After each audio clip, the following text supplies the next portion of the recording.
días, en el siguiente video les explicaremos cómo se realiza una auscultación cervical.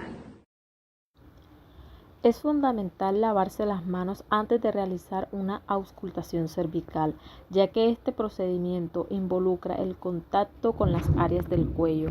Aunque se utilicen guantes, el lavado de manos sigue siendo esencial, ya que reduce la probabilidad de contaminación cruzada antes de colocarse los guantes, asegurando que el profesional de salud no transfiera microorganismos a las superficies externas de los guantes.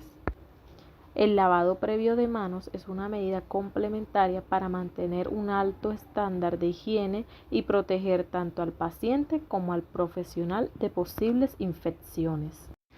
Seguido del lavado de manos, procederemos a ponernos nuestra bata, la cual debe estar limpia y adecuada.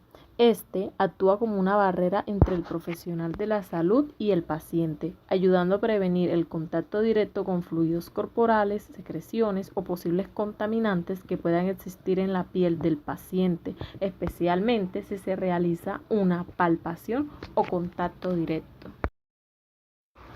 Ahora sí, procederemos a ponernos nuestros guantes, la cual es importante principalmente por razones de higiene y prevención de infecciones.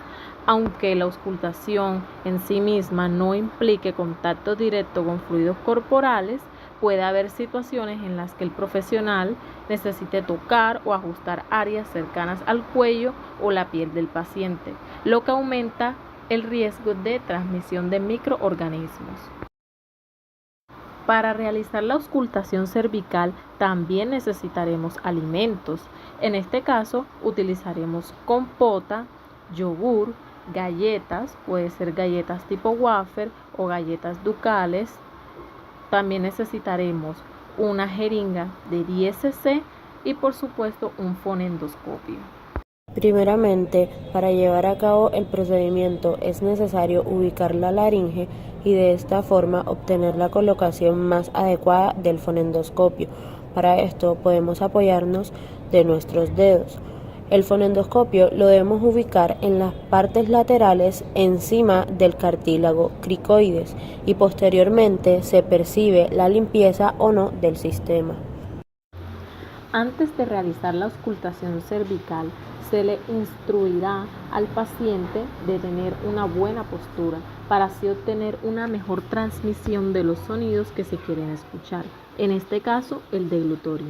Seguidamente se muestran las consistencias a ingerir, la cual son 2 líquidas como un yogur y una compota y un sólido, la cual es una galleta.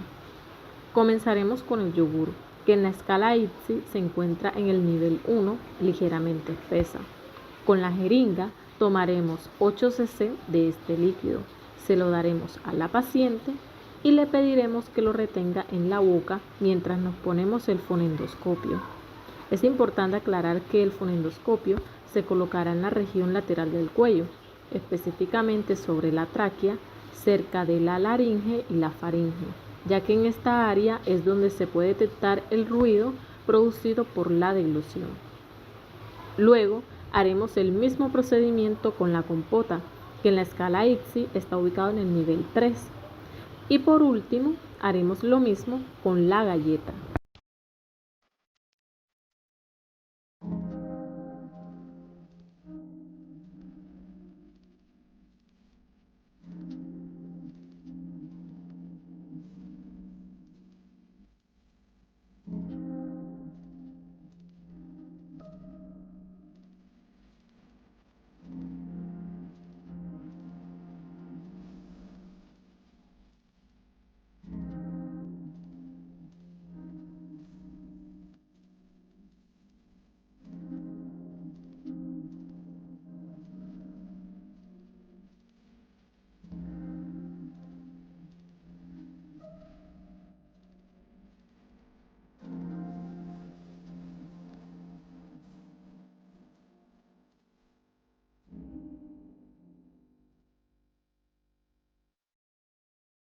Los insumos que necesitamos para realizar la ocultación cervical digital son alimentos en diferentes viscosidades y consistencias, como lo son líquido claro, líquido espeso, tipo compota y sólido duro. Además de esto, Nos apoyaremos del deglutizón.